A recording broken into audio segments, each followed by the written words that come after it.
Hello everyone, कैसे हैं आप लोग। I hope you excellent. तो आइए बच्चों, चलते हैं। आज का जो टॉपिक है मैथ से रिलेटेड, हमेशा की तरह जैसा आप लोग जानते हैं। तो बच्चों, आज भी ऐसा है कुछ टॉपिक जो बहुत बच्चों को समझ में नहीं आता है, आज रटने लगते हैं बच्चों। तो आज मैं ऐसा नियम बतलाऊंगा, ऐसा आसान तरीका बतलाऊंगा, समझाऊंगा, जिससे आपको ये क्वेश्चन बनाना, आपको रटने की ज़रूरत नहीं पड़ेगा, बनाना आसान हो जाएगा। ठीक ना, ये क्वेश्चन बनाना आपका आसान हो जाएगा, रटने की ज़रूरत नहीं पड़ेगी। अगर ये वीडियो शुरू से लेकर अगर इस वीडियो को शुरू से लेकर अंतिम तक वॉच करिएगा तो आपको किसी और यूट्यूब के वीडियो देखने की ज़रूरत नहीं पड़ेगी। तो बच्चों, चलते हैं, सीधे स्टार्ट करते हैं। Start now.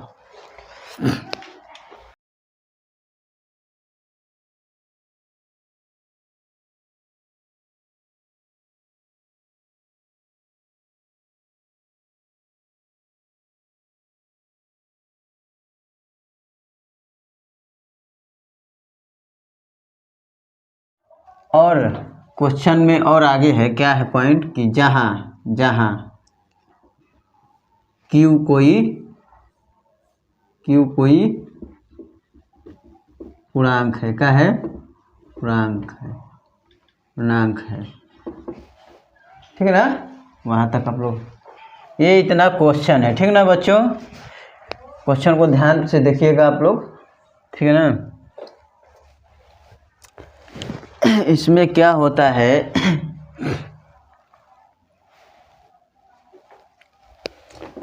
कि आपको पहले इससे हल करने से पहले इसको समझ लेना चाहिए कि इसमें क्या क्या दिया है टॉपिक, उसको आपको समझना बहुत आवश्यक होता है। ठीक ना बच्चों, तो देखिए इसमें क्या दिया है। दर्शाइए कि कोई भी धनात्मक विषम पूर्णांक 6q+1 या 6q+3 6q+5 के रूप का होता है, जहाँ की कोई पूर्णांक है। ये क्वेश्चन है 1.1 का मैथ का, 10वां क्लास का मैथ है, जो 1.1 का दूसरा क्वेश्चन है। बहुत लोग इसको रटने लगते हैं, बहुत से बच्चा कमेंट करते हैं कि सर जी कमेंट में बनाने नहीं आता है इसको। तो चलते हैं बच्चों, सीधे स्टार्ट करते हैं। क्या है पहले समझना है, क्या बोला है, धनात्मक ना विषम पूर्णांक। तो इसको आगे समझेंगे, धनात्मक क्या है, फिर विषम समझेंगे, फिर पूर्णांक समझेंगे। ठीक ना, तो धनात्मक किसे कहते हैं मालूम है आपको?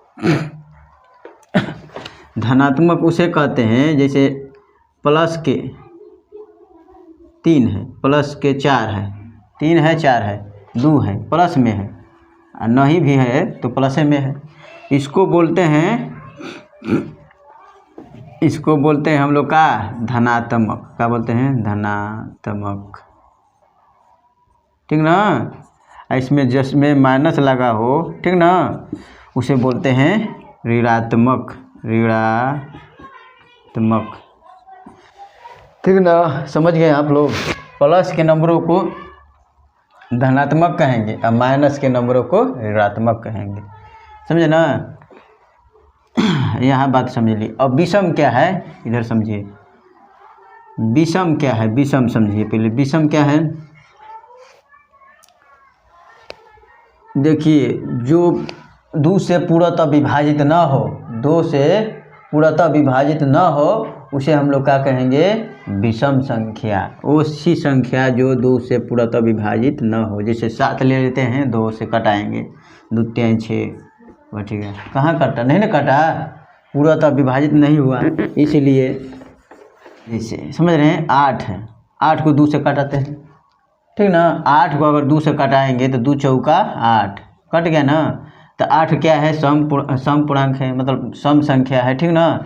हाई विषम क्या है? 7 विषम हो गया, 5 विषम हो गया, 3 विषम हो गया, 1 विषम हो गया, 9 विषम हो गया, 11 विषम हो गया, 13 विषम हो गया। ऐसी संख्या जो है, ये सब क्या है? विषम संख्या है। क्या है? विषम संख्या।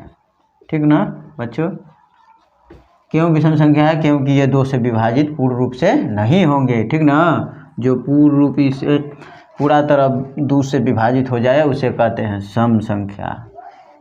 ठीक। हमको समझना था क्या, विषम संख्या। तो विषम संख्या किसे कहते हैं, जो 2 से पूर्णतः विभाजित ना हो, ठीक ना। तो यहीं पर यह समझना था, ठीक है बच्चों, यही सब विषम संख्या है। अब पूर्णांक को समझते हैं, पूर्णांक को, इसको मिटकाए नहीं, क्यों, क्योंकि पूर्णांक इसी में छिपा है, ठीक ना। बताएं कि प्लस के नंबरों को धनात्मक कहा जाता है और माइनस के नंबर को ऋणात्मक कहा जाता है।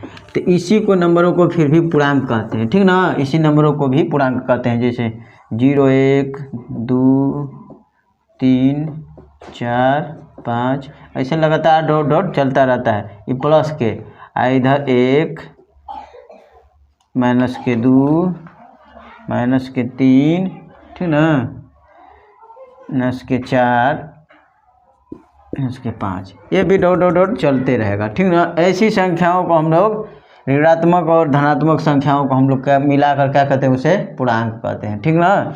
ये सब क्या है, पूर्णांक है, ठीक ना। तो आप लोग समझ चुके होंगे कि ऋणात्मक क्या है, धनात्मक क्या है, सम क्या है, विषम संख्या क्या है। यहाँ हम लोग को धनात्मक समझना था, विषम समझना था, पूर्णांक समझना था। तो हम लोग विषम भी समझ लिए, धनात्मक समझ लिए, पूर्णांक भी समझ लिए, ठीक है। अब सीधे चलते हैं कहाँ,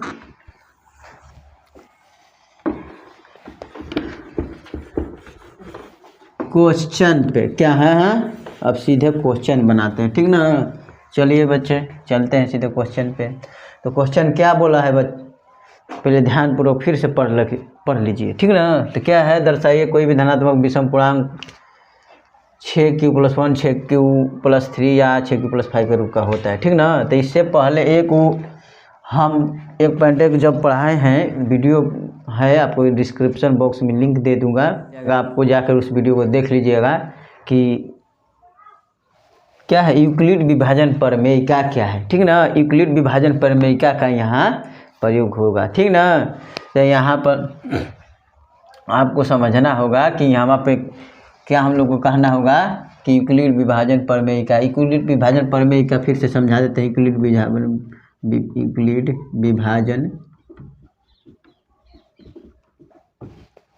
विभाजन प्रमेयिका ना, प्रमेयिका, ठीक ना।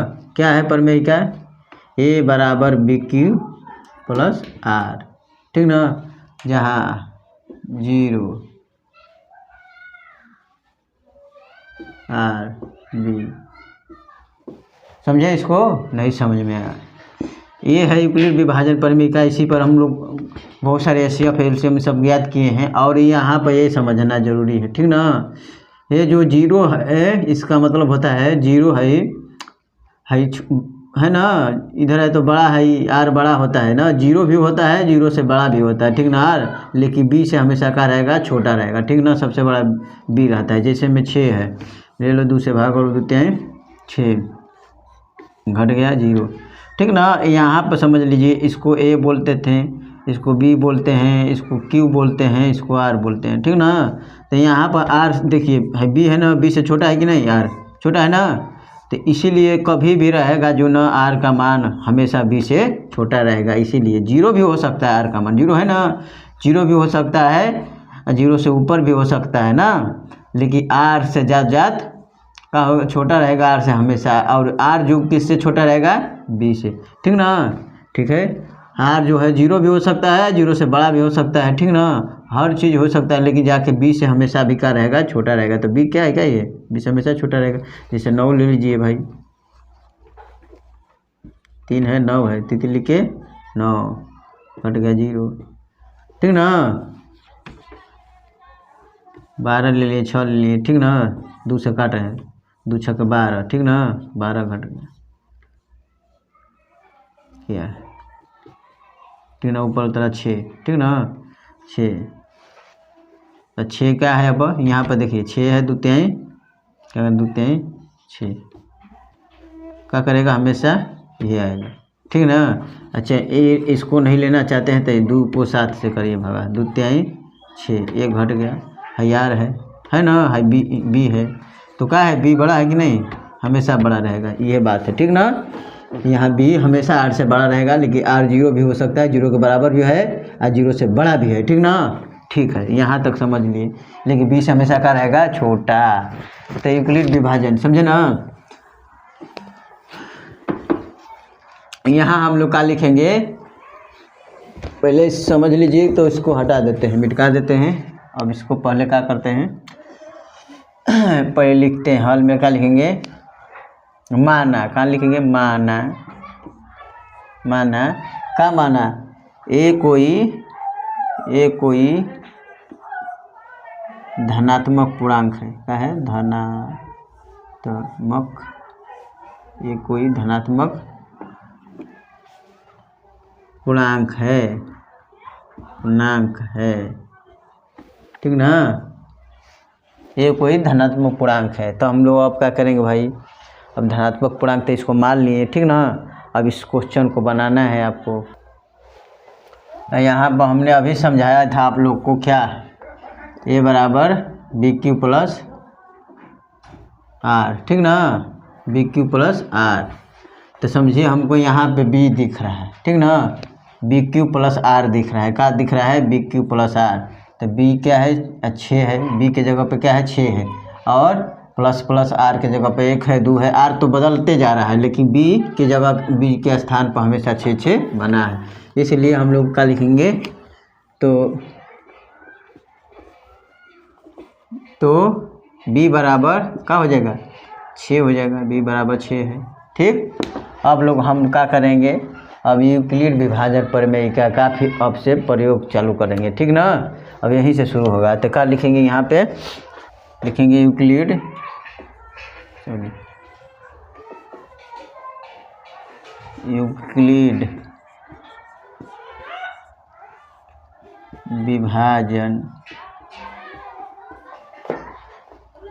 विभाजन प्रमेय का से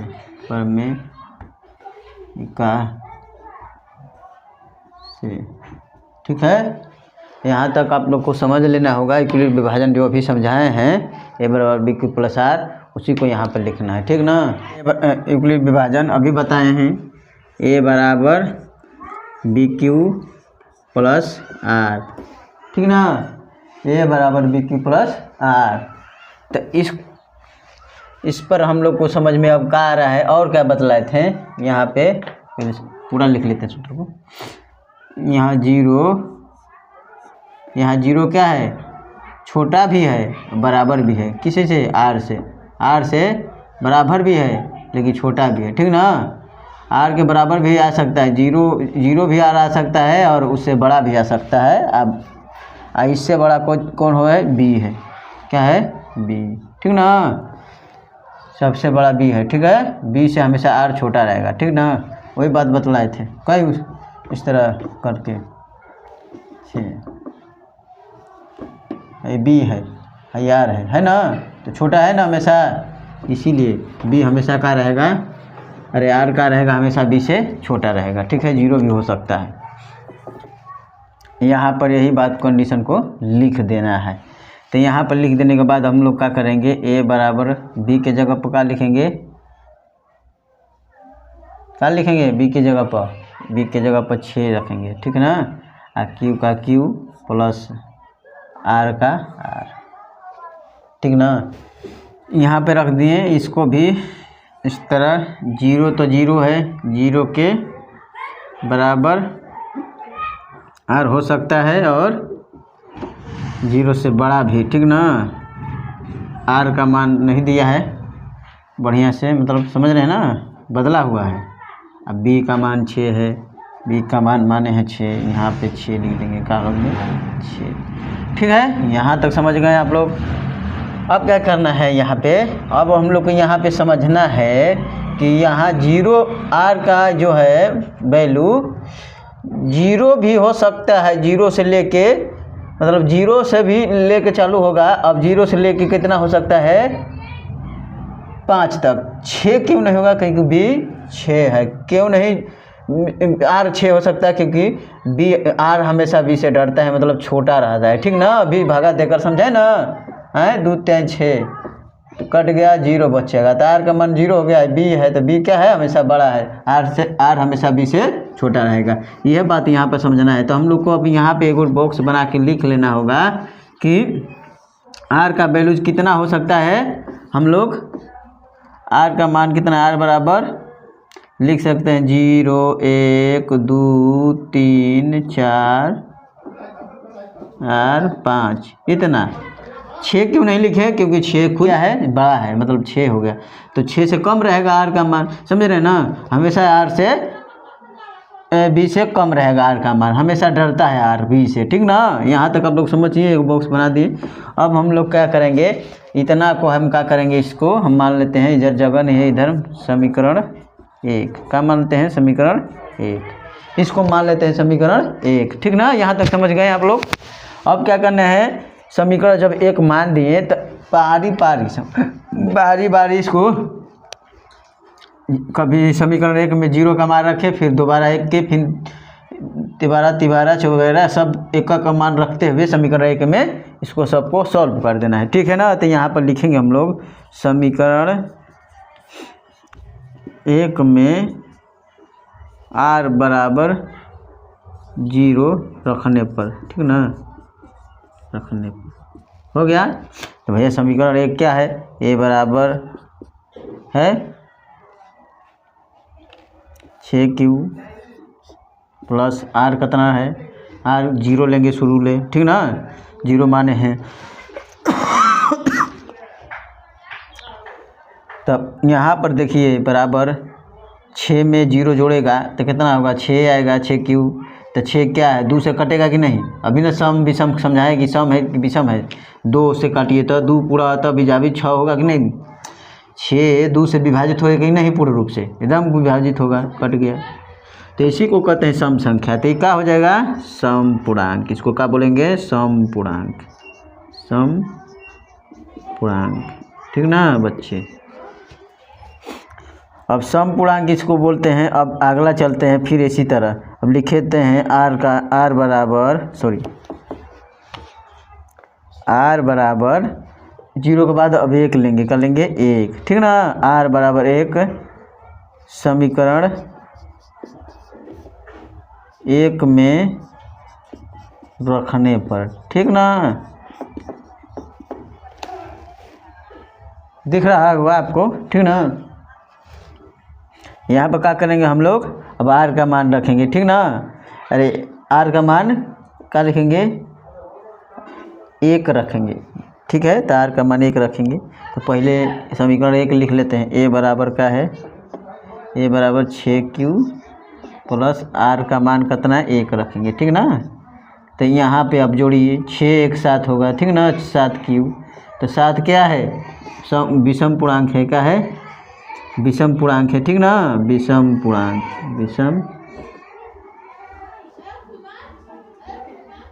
विषम पूर्णांक, ठीक ना। यहाँ तक आप लोग को दिख रहा होगा विषम पूर्णांक, ठीक है। अब चलते हैं फिर इसी तरह सभी का मान रख लेना है, ठीक ना। फिर लिखेंगे समीकरण 1 में r बराबर 1 रख लिया, अब 2 रखने पर क्या लिखेंगे, 2 रखने पर, ठीक ना। 2 रखने पर क्या होता है भाई, तो a बराबर 6q प्लस r का मान 2, ये ना है, देख रहे हैं समीकरण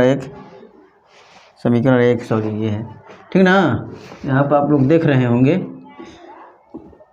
अब क्या करेंगे, 6 2 जोड़ेंगे ना, जोड़ेंगे तो 6 2 कितना होता है, समझ लीजिए ना, अपने समझिए, 6 2 जोड़ा जाएगा तो 8 आएगा ना, 8q, तो 8q का है, 8 क्या है, 8 सम है कि विषम संख्या है, सम संख्या की विषम संख्या, तो भाई सम है, 2 चौका 8 कट गया, जो पूर्णतः विभाजित हो उसे सम संख्या कहते हैं। तो ये क्या कहलाएगा, सम पूर्णांक, यहाँ लिख देंगे सम पूर्णांक, ठीक है बच्चों। यहाँ तक आप लोग को समझ में आ गया, एकदम बढ़िया से बता रहे हैं आपको, मेरा चश्मा चमक रहा है, ठीक है, यहाँ पे रख देते हैं।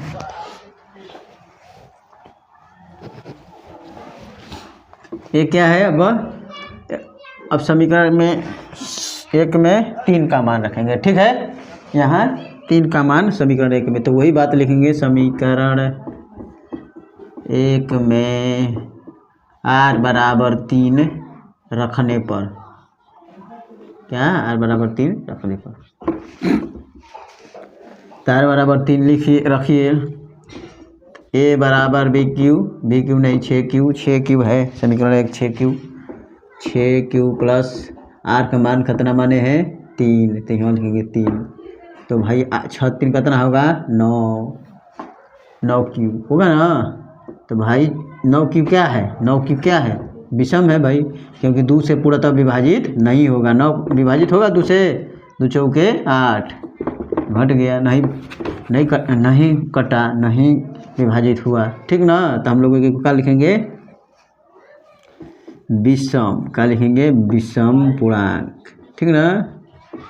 समझ में आ रहा है ना बच्चों, एकदम आसान तरीका से बता रहे हैं आप लोग को, ठीक है। लाइट थोड़ा कट गया है इसलिए चेहरा पे लाइट नहीं आ रहा है, ठीक। तो इसे देखते हैं लाइट बार के। चलो बच्चा इसी तरह रहेगा, ये लाइट कट गया है थोड़ा, आपको अच्छा समझ में आ रहा होगा, ठीक ना। तो चलिए a बराबर बी क्यू 6 क्यू प्लस 3 आ गया, तो 6 क्यू क्या है, ये सब विषम संख्या है, विषम पूर्णांक, ठीक है। अब क्या लिखेंगे, फिर लिखेंगे अब 3 के बाद अब 4 लिखेंगे, ठीक ना। समीकरण 1 में क्या लिखेंगे, समीकरण 1 में r बराबर 4 रखने पर तो क्या भाई a बराबर 6 क्यू प्लस r का मान 4, ठीक ना, रख दिए। तो भाई 6 4 का होता है 10 क्यू, तो 10 क्या है भाई, 10 सम संख्या है, ठीक ना, नहीं होगा सम संख्या। देखिए भाई क्या होता है सम संख्या, इन 10 को कटा के भाग दीजिए, तुरंत कट जाएगा, खत्म हो गया काम। तो मतलब क्या है, सम संख्या पूर्णतः विभाजित हो सम संख्या कहलाता है। सीधे यहाँ पर लिख देना है सम संख्या, सम पूर्णांक का लिखेंगे, सम पूर्णांक लिखना है, ठीक ना, ध्यान में रखना है। अब ये मान हो गया, अब लास्ट रखेंगे का ये समीकरण 1 में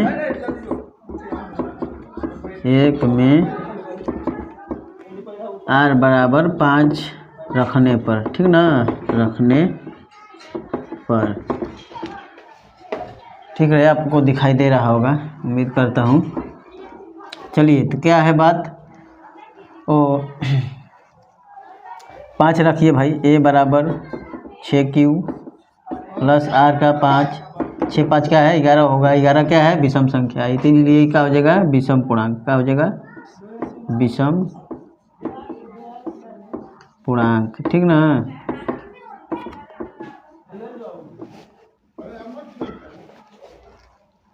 अब क्या हुआ, पूरा बन के तैयार होगा, बस अब लिखना है एक बात आपको, इस बात को ध्यान से सुन लीजिए। इसमें जगह नहीं है लेकिन थोड़ा जगह बचा है, उसी में आपको मैनेज करके आपको बता देते हैं। पहले इसमें इस बात को लिखना है कि सवाल क्या बोला था, दर्शाइए कि कोई भी धनात्मक विषम पूर्णांक 6 क्यू प्लस 1, 6 क्यू प्लस 3 या 6 क्यू प्लस 5 के रूप का होता है, ठीक ना बच्चों। तो यहाँ पर वही बात लिखना है हमें कि इसको बताना है कुछ समीकरणों को देखकर, ठीक ना, कुछ समीकरणों को देखकर यह स्पष्ट होता है कि 6 क्यू प्लस 1, 6 क्यू प्लस 3 या 6 क्यू प्लस 5 के रूप का होता है। कोई भी धनात्मक विषम पूर्णांक 6 Q plus 1, 6 Q plus 3, 6 Q plus 5 के रूप का होता है। ये बात को इसे लिख लेना है, ठीक ना। आइए कोशिश करते हैं इसमें आज लिखने का, यहाँ लिख देंगे आपको, वीडियो तो लंबा हो ही जा रहा है। लिखिए कि कुछ समीकरणों को लिखेंगे, कुछ समीकरणों को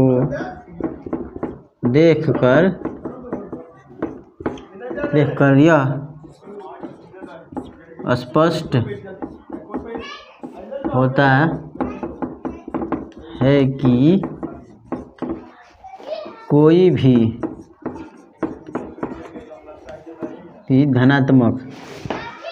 भी धनात्मक विषम पूर्णांक 6 Q plus 1, 6 Q plus 3, 6 Q plus 5 या 6 क्यू प्लस 5 के रूप का होता है, ठीक ना। यही बात को लिखकर आपको दर्शा देना है, ये कंप्लीट हो जाएगा, दर्शा जाएगा। तो बच्चों वीडियो कैसा लगा कमेंट बॉक्स में ज़रूर बताएं, और ऐसा ही वीडियो हमेशा देखने के लिए इस वीडियो पर बने रहिए और ज़्यादा से ज़्यादा अपने दोस्तों में शेयर किए। मिलते हैं अगले वीडियो में, तब तक के लिए धन्यवाद।